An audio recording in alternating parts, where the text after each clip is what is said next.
It is Locked on Jazz for the 29th of December. What do the most successful people in the world do? That's what Rudy Gobert does. We'll touch on that. Jordan Clarkson's doing more than just shooting. The Jazz are getting ready for the Blazers, and Rudy Gay's in a pretty significant slump. Should we be concerned? Those items are all coming up on today's edition of Locked on Jazz. Bum bum bum bum bum bum bum bum bum bum bum bum bum bum bum pow.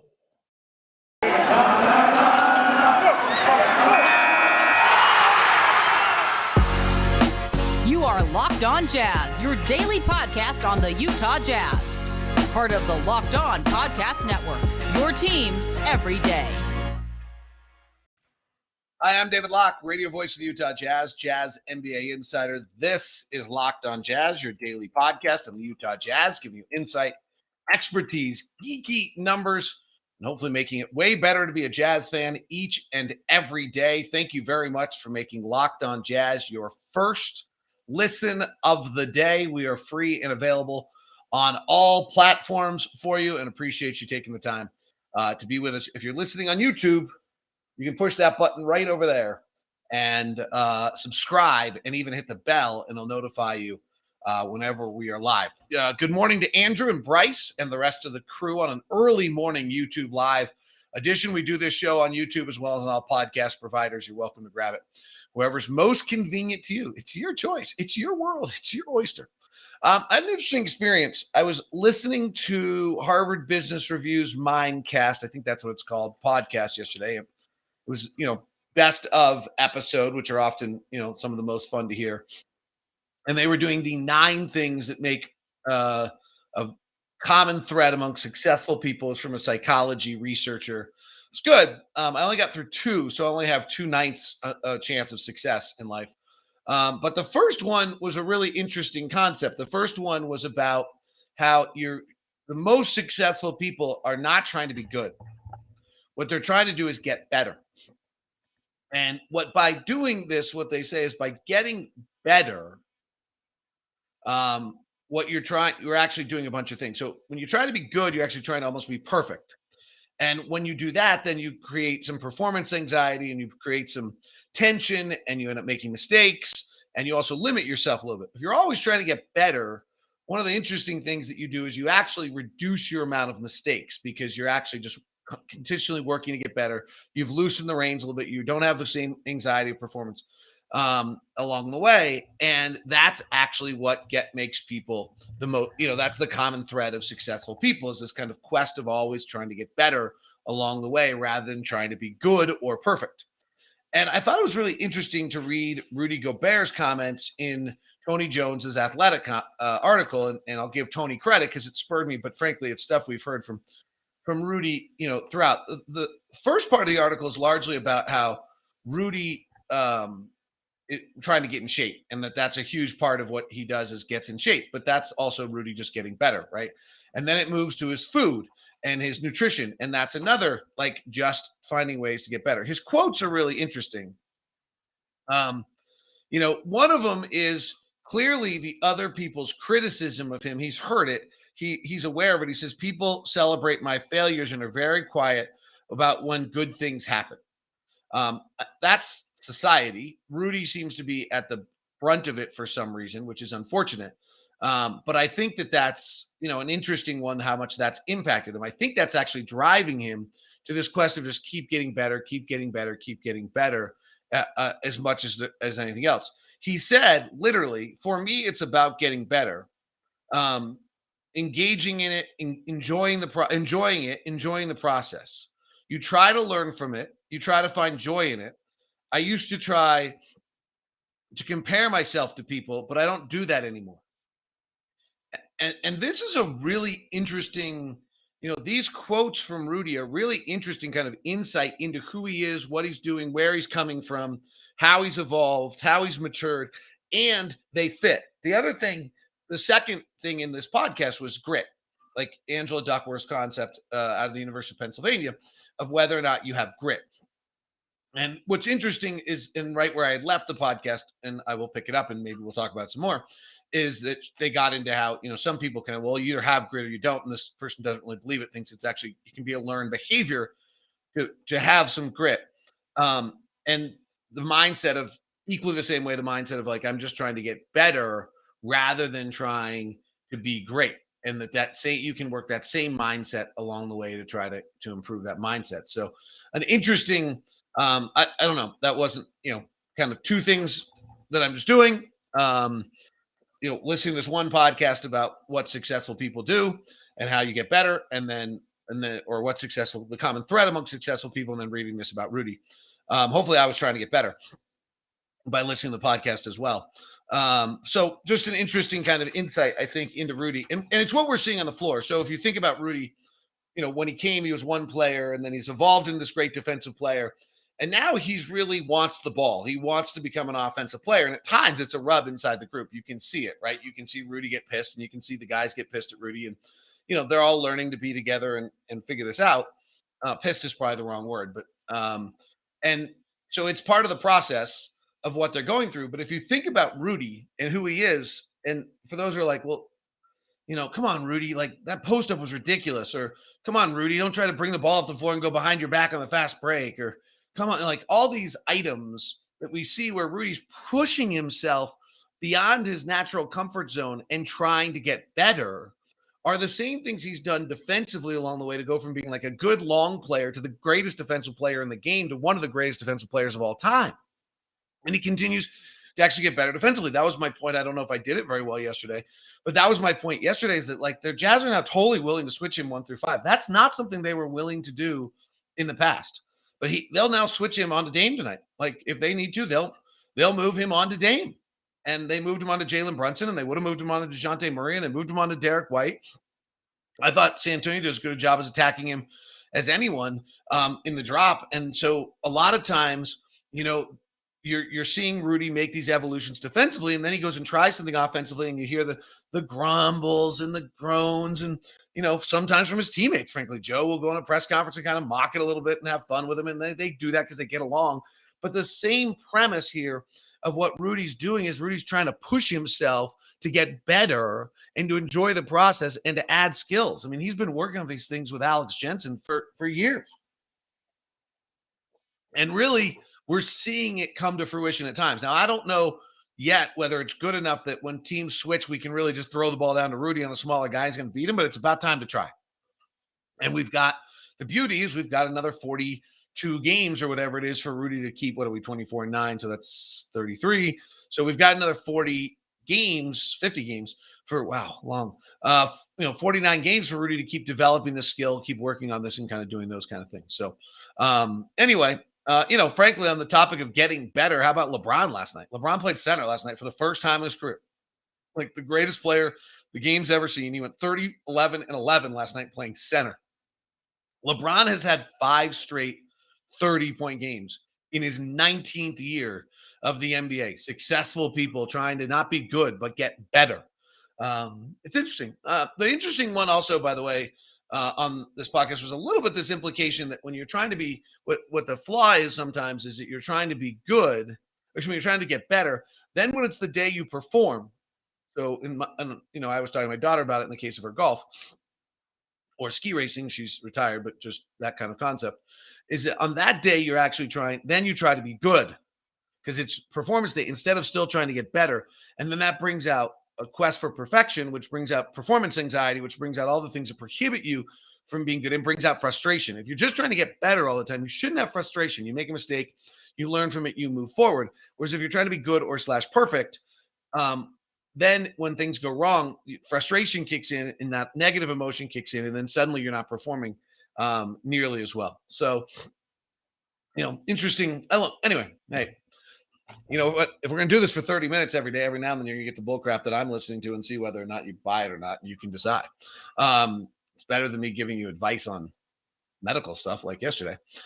Here's what Derek has to say on this. I hope Rudy knows and realizes the ones who appreciate him do so at an extremely high level. Rudy's fans really do love him. I do think he knows that. As someone who's led Rudy Island, and Thurl actually was the first one to plant a flag on Rudy Island. I just built the mansion on top. I think Rudy is aware of the support and love that he has from everyone. Today's show is brought to you by Murdoch Hyundai, located at 4646 South State Street, also located in Logan and in Linden. If you're going to stop by either location, please feel free to email me first at dlock09. We'll set you up with a VIP meeting. They've got some 2022s that are in for 0% for 48 months. They've actually got pretty good stock right now for the first time in a while. Jason dropped me an email. It says a lot of stuff has come in, or at least a lot of stuff will be in shortly. So if you head over to Murdoch Hyundai at 4646 South State Street, you'll be able to see the cars that are, and then you'll also see what's coming in. So exciting times. The Murdochs have also decided that they will not charge you more than MSRP despite the car shortage that's going on. And so you will not be upcharged despite the fact that everyone's doing it. What Blake simply said is, I don't want to be that guy. I don't want to be at the grocery store. I don't want to be at church. I don't want to have people around who I gouged at one of these moments. Everything will be, all the 2020 models will be here before February 5th. There's 13 Sonatas, 16 Elantras, 22 Santa Fe's, 32 Tucsons coming in, 14 Palisades, 8 Ioniq hybrids, and 11 Konas. I have the Kona. I'm driving a Kona right now. So make sure you stop by Murdoch Hyundai, located at 4646 South State Street. Today's show is also brought to you by Truebill. Truebill has saved people on average $720 a year. That's because companies make subscriptions hard to cancel, and Truebill makes it incredibly simple. Just link your accounts, and Truebill will cancel your unwanted subscriptions in one tap. It's a new app that helps you identify, stop paying for subscriptions you don't need, want, or simply forget. It also organizes your payments, lets you know what's going on, gives you monthly assessments of how much you've spent compared to previous months, and lets you build budgets. There's all sorts of really good things. It's your Truebill concierge is there when you cancel unwanted subscriptions, so you don't have to. Don't fall for the subscription scams. Start canceling today at Truebill.com/LockedOnNBA. Right now, Truebill.com/LockedOnNBA can save you thousands a year. Truebill.com/LockedOnNBA. Have you checked out our new podcast, Locked On Now? Really love this. It's different. No one else has anything like it. Locked On, unique to Locked On. It is a daily podcast that runs through the night's action. So Monday was a recap of all the NFL on the NFL channel. The NHL does it as well. So thank you for making Locked On Jazz your first listen. Now, your next listen today, Locked On Now, nightly recaps of every NBA game with analysis from the local experts listening on Locked On Now. It's also on the Locked On NBA YouTube channel. So Jazz and the Blazers tonight. Blazers fired their head coach last year because their offense was the second best in the history of the NBA and their defense was last. So now their offense is the 14th best this season and 28th in the NBA. Yeah, so that's worked out pretty well for you. When you have a really great coach like Terry Stotts, my suggestion would be to try to find a roster that works for that coach because he's just really exceptional. If you look at what this team has been for the last 2 years, last year they were the number 2 offense, number 29th defensively. The year prior, they were the number 3 offense and number 28th defensively. The year prior, they were number 3 offense and number 16th defensively, and they then fell off. And that's what they've been as this team has evolved. And now this year, under Chauncey Billups, they are the 14th ranked offense and 28th defensively. They are -3 net rating. Now, they have been crippled with, they are just we should take a moment tonight. They're very similar to franchise dust, market size, everything else. We should really take a moment and cherish what we have. They have this incredible player in Dame Lillard, and then it's just been disarray, right? Neil O'Shea is out now. They've fired Terry Stotts, and all of a sudden they've gone on to lose 9 of their last 11 and 12 of their last 15. Their wins are against Charlotte and Memphis, so 2 good teams. So they're still capable of doing that. Their other win is against Detroit. Since November 23rd. Those are their 3 wins they have in their last 15 games. CJ McCollum is out with the lung issue, which is, scary. And so respectful to that. They've been hit by COVID the same way everybody else has, but they are just they're in a funky place. And it's dysfunction, frankly, from their front office. And, we have somehow avoided this kind of dysfunction that exists. Now, Dame Really's had kind of a crazy year. If you break Dame's played now in 27 games, so let's break them up into groupings of 9. His first 9 games of the year, he shot 34% from the field and 22% from 3. I mean, he was terrible. Ironically enough, in that 9 games, they go 4-5. But I mean, he was really awful. 34% and 22% from 3. Then you look at what he did in the next set of games, and he goes in the next 9 games. He shoots. He gets to Warren. He gets back to Dame. He shoots 47% from the field, 39% from 3. He's averaging 27 points, 4 rebounds, and 7 assists. So after a 9-game kind of opening slump, he has this terrible game against Indiana where he goes 2 of 13, 0 of 6 from 3. He does have 11 assists, but he kind of finds himself and clicks in, averages 27 points a game, 47% from the field, and 39% from 3. He then misses in that stretch. By the way, they play pretty well. They go 6 and 3 in the games he played. He misses a game in there. Then in his final set of games here, which included Utah, he then was inactive due to an injury. So it's a little misleading, but he's kind of back again. He's at 41% from the field, 37% from 3, 27 points a game, 4 rebounds, 6 assists over those 9 games. Obviously, when he was out for those 4 games, they lost 5 games. They lost 4 of the 5. But they've still only of their last, they're 2-7 in the last 9 games he's played. And they're actually 2-8 if you'd stretch it back. Making one little adjustment since he's come back from the injury, he's been even better. He's averaging 31 points, 4 rebounds, 6 assists, 42% from the field, and 39% from 3. And he's back taking about 11 threes a game. He's also going to the free throw line 10 times a game. So that's incredible to be doing both those over the last 7 games. Now, in that stretch, they've only beat Chicago and Memphis. They lost a close game to Minnesota, a close game to Phoenix, and got blown out by New Orleans and Dallas recently. So it has not led to a lot more success. The Dame is playing better. But I think, last time Dame had a weird game against us, didn't seem quite right, and then sat out for a while. I think we're getting full throttle Dame Lillard tonight. He's there. Nazar Little was playing pretty well. They don't have CJ McCollum, so it's a Norm Powell, Dame Lillard show for the Jazz to deal with. One thing I wanted to touch on today, also Jordan Clarkson is doing some really interesting things. If you look at Jordan, his last 2 games, he has 8 rebounds a game. In his last 4 games, he has 24 rebounds. His last 3 games, he has 19 rebounds and he has 16 assists. Like, Jordan's doing more than just shooting. Luckily, because he's not shooting it very well over the last 3. He's, I think, 15 of his last about 43 or something like that. It's not good. But we're seeing kind of seeing a few things out of Jordan I really like. One is his shot attempts are down. And I think that was necessity with Rudy Gay coming and other guys, that he's just suddenly taking fewer shots per game. And then we're seeing him contribute in other fashions. So in the opening 6 games of the year in October, he took 16 shots a game. In November, he took 13 shots a game. And so far in December, he's taken 13 shots a game. So he's brought that number down. Now, his shooting's just consistently not good this year. Like, he's 38.4% for November. He's 38.4% for December. He's 32% from 3, and he's 32% from 3. And he strangely is 75% from the free throw line in both as well. Like, he's strangely consistent month to month right now in what we would, I think, classify as a slump for him.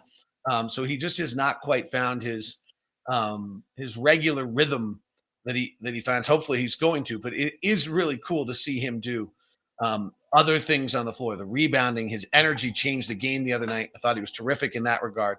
So I think that you're seeing Jordan being that team player, that kind of soul, that zest of who they are, and making plays to help them out along the way. Question coming in: how do you think the Jazz will try to slow Lillard since he's been on a tear lately? I mean, the difficult thing is they set that high pick. Now they run it a little differently. Terry used to run an area screen, the pick's waiting, and then Lillard does what he wants with it. Chauncey's doing some things a little differently, running him off some curls and bringing him off some different things and playing him in a different little style. When Rudy's involved, you're going to bring the pickup higher so that he's having an impact, and then they're going to be playing small, and so then Nance is going to roll underneath because they don't have Nurkic tonight. He's in health and safety protocols. So they don't really have centers tonight, which will make this an interesting game. They didn't have centers the other night, and they got pummeled against a shorthanded Dallas team. They're coming off probably their worst performance of the year, which is never a great time to play a team. When someone has that bad a game, often they come back. They allowed 132 to Dallas, who, Porzingis played and Jalen Brunson played. It's the same Dallas team we saw. They had Dorian Finney-Smith, but it's without Luka and without Tim Hardaway. And they started Larry Nance Jr., and then they just don't really have a backup center. They've got Cumberland and Williams and McGriff and Brown the third, all guys that they've either picked up or don't usually play a lot. Ellaby is a nice player who's getting a little bit more time because of this, but Larry Nance Jr. is playing their center, and Nazir Little's, who's 6'4", 6'5", is playing their power forward.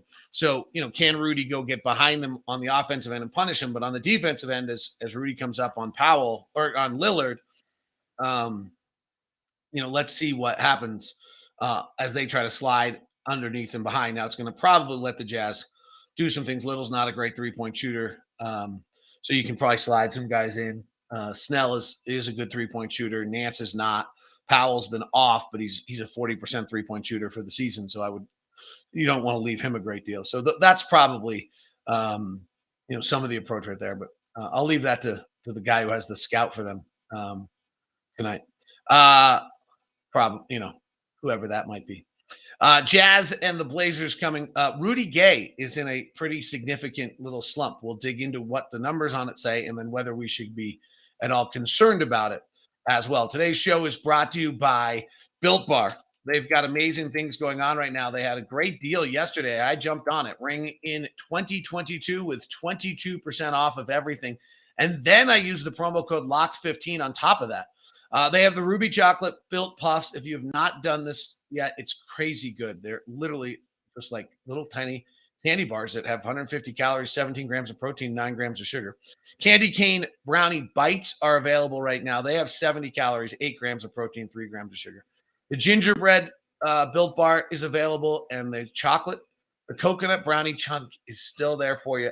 My partner says the Caramel Almond Delight, business partner, Caramel Almond Delight is amazing. I cannot have that, but he loves it.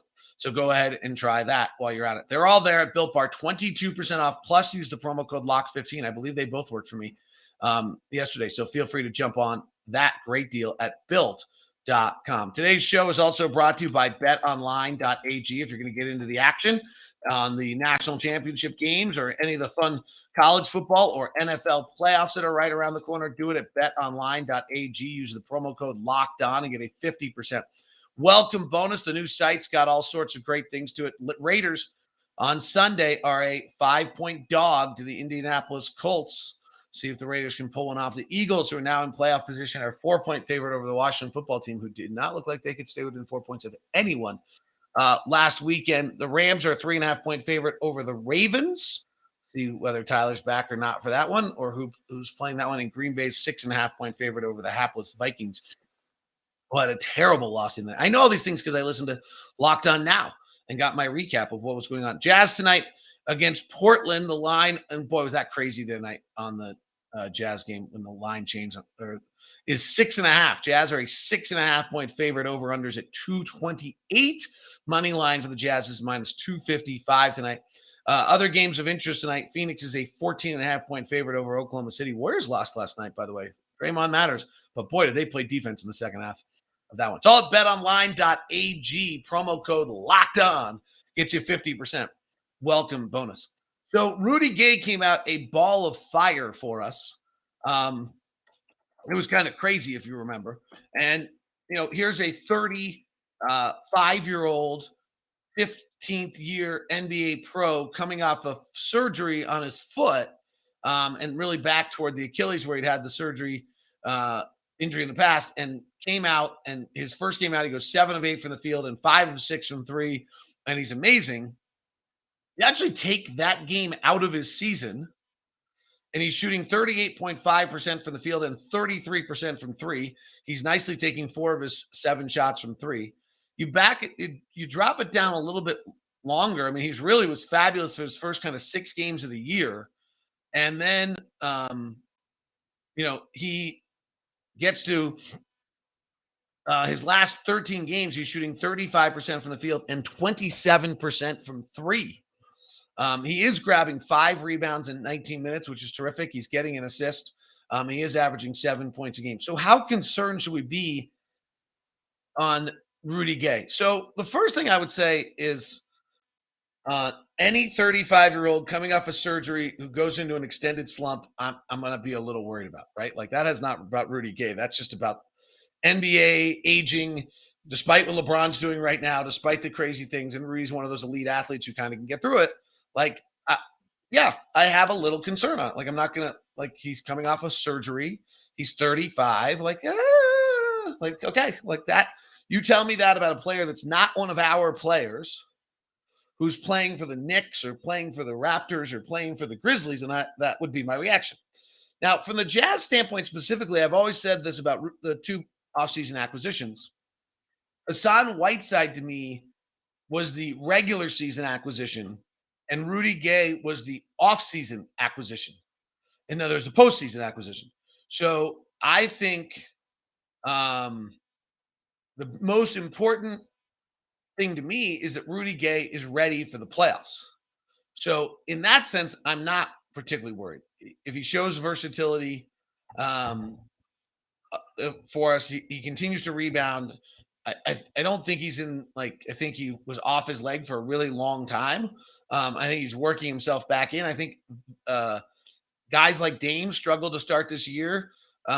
My theory is because of the fact that guys' biorhythms were off, that the season last year went long and this year started quickly. And so they didn't have their regular pattern. And then you add in the fact that not only do you have not have your regular pattern, but you have Rudy Gay coming off of surgery. So he's really off of his natural systems. I think that, those, I look at that and just kind of think that all these things will probably come back together. I look at him last year. His best shooting was February and March. He shot 46% from three in both February and March. His 2-point shooting was really, really poor in those months, but his 3-point shooting was great. And then he kind of flipped it back around in April and May, where his 2-point shooting got better. His 2-point shooting was like at 30%. Strangely, in February last year, he only played 6 games, but he shot 10 of 32 on 2-point shooting. And in March, he went 22 of, I think it was like 70 on 2-point shooting. So both those were a little strange, while shooting the 3 very, very well. He's definitely getting older. We talked about, you can look at his player profile and see like what percentage of shots he takes at the rim, what his block shot rate is, what his steal rate is, some of those things. And you have to look at him per 36 minutes. And, they're all on a decline. Those are all signs that you're getting old, and he's getting old. Like, there's no denying that. His rebounds per 36 minutes are at a career high. So he certainly is understanding, what we need to do. His shots per 36 minutes is at a career low, which is, a sign of him adapting a little bit to who we are as well. So you're seeing him try to figure out how to play with this different way. Probably the lack of shots is really difficult for him and something new. And these are the things that will all, come together for him over time. And I think that the concern level is a little less in that you're now looking for him. Frankly, I get concerned about how he's going to play in the postseason. And he's not been really dramatically rim averse. His rim averseness started in his second year in San Antonio. He went from taking 26% of his shots at the rim to 19%. Then it went to 17 last year, went to 12 this year. It's back up to 15. That's just kind of where he is in his career. Skating the rim is harder, even with being the elite athlete that he is, than it ever was. So there's not some dramatic drop. So I think that you don't have to worry about that. But I do think that's, let's keep an eye on it. Like, we need him. He's a vital piece to who we are. And we've signed him for 3 years to be a very important piece of this puzzle. And one of the last pieces, and he's got to play better than he is right now. So the concern is that he's old and he's coming off surgery. The concern is not for what the impact on the team is right now. That actually just works itself out. And I think he gets used to everything, and it probably turns out, to work out for him. So I wouldn't, like, from a Jazz standpoint, therefore, I would say that it's a little less of an issue. They need a strong wing defender in the playoffs. We need that badly. And also for the rotation players, also the rotation of players is very predictable. Well, the predictable is good. That makes players play well in games. And, I don't think this is the narrative that we need a strong wing defender in the playoffs. That is probably true. The essence of what makes us great is our ability to shoot at every position, be spread floor, be rolling and doing all those things. And, if you can get that wing defender without disturbing that essence, that's really the issue. But if you go add many of these wing defenders that people talk about, suddenly Donovan Mitchell and Mike Conley can't drive the lane because there'll be no space. And that's really important. All right, that is Locked On Jazz today. Thanks very much for tuning in. Hope you have a wonderful day and appreciate you joining in. Now make Locked On Now your second podcast listen of the day, or go to Locked On NBA YouTube to catch the latest edition of Locked On Now as well.